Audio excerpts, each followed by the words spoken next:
Hello there, this is Luke from My Future Self. How are you? And welcome back. Just get the old hat sorted out there. That's a bit better. Okay, so we're going to be talking about strength and lean muscle mass. So this is the first video in probably 4, maybe 5 videos I'll send out over the week in what is easily and artistically called Strength Week at My Future Self.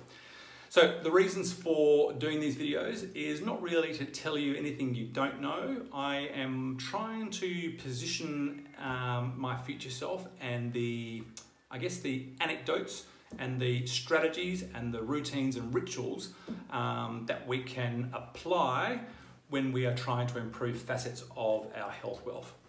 Now, I've touched on before that my future self has 4 key disciplines, and these 4 key disciplines are really something that have been indoctrinated by our ancestral past, and that is our sleep, that is our nutrition, that is our strength and our ability to be physically resilient, and also our ability to manage our stress. Stress having 2 components: one, calmative stress to be able to cope with what life throws at us, and second one, positive stress testing, which is where strength training comes into play.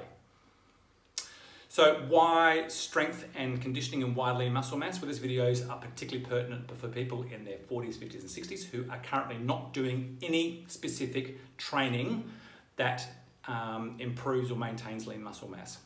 Now, in future videos, I'm going to be talking about the specific benefits of maintaining lean muscle mass. But in this first video, I thought I'd just touch on the differences, where I'd like to see the differences, or how I like to separate the narrative between exercise and training. I consider these things 2 very different things, but both the same in terms of the benefits they give us. And I like to change the narrative because it helps me construct my routines and construct my goal outcomes when I apply that narrative. We can often, when we talk about doing exercise or training, immediately have negative connotations of stress, pain, too much time, not enough time, blah, blah, blah, blah. So I like working with narratives that I can construct, and that helps me work and persevere and provide the mental discipline to be able to manage my task at hand.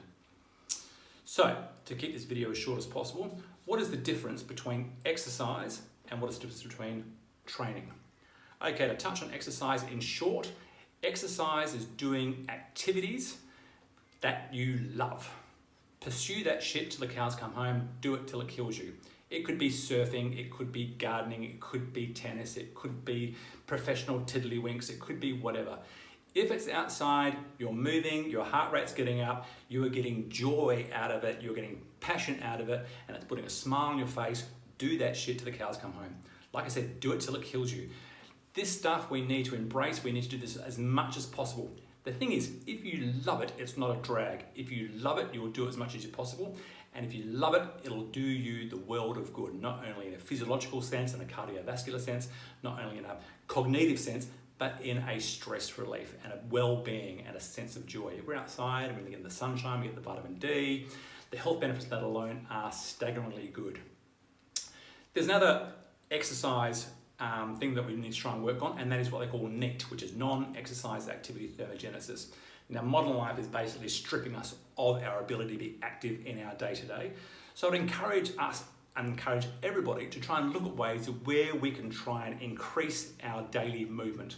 So there's opportunities where you can park the car and walk a bit longer to work, or have walking meetings, or take the stairs rather than the elevator, whatever it may be. We need to look at ways to increase our NEAT every day. Now, I read somewhere that NEAT can account up to about 24% or 25% of our caloric burn of our metabolic rate. So the more we can do this, the more we can be in a better position to have better metabolism and better health and well-being and manage our weight if that is an essential part of our goals. Okay, so that's exercise. Do that stuff till the cows come home. Find what you love. If it brings you joy, do it till it kills you. Golf, tennis, swimming, whatever it may be. When it comes to training, training has got a different dynamic altogether because you're basically putting yourself under a positive stress test. Now, positive stress testing is where we basically take ourselves out of our homeostatic state and we're pushing ourselves to get ourselves physically stronger, and it's challenging our mental resilience at the same time. Training is a meeting that you have with yourself 2 to 4 times a week for 30 to 40 minutes each time. Okay, when we're starting training regimes, and this is another video that I'll do in the future, in the next couple of days, I'll talk about strategies and routines and methods to create a structure where you can create a training program that is easy and achievable, because if it's not easy and achievable, it's going to fall on its ass. So we need to do things that are easy, achievable, scalable, and that you can slowly build from there. But anyway, that's for another video. So training is, like I said, is meetings that you have, non-negotiable, non-cancelling meetings that you have with yourself at least 2 to 3, hopefully 4 times a week. I like to try and work every second day on some form of strength training technique. Like I said, I'll talk about techniques and ideas about training, but this one really is just to sort of separate the narrative between the two things and identify that when we're doing training, especially to begin with, it sucks. It's not pleasant because your body doesn't want to do it. So that's more of a reason why we need to make it easy, simple, and scalable. Okay. So the other thing we need to make sure that when we're doing training is that we need to be patient with ourselves and we need to provide discipline with ourselves. Critical to our ability to train and make it non-negotiable are the things that steal us away from being able to maintain that discipline commitment. 3 or 4 of the biggest things that steal our attention away and interrupt our ability and sabotage ourselves for our ability to train and actually to do exercise and to be active are things like lack of sleep, insobriety, regular consistent alcohol consumption will deviate you from the path.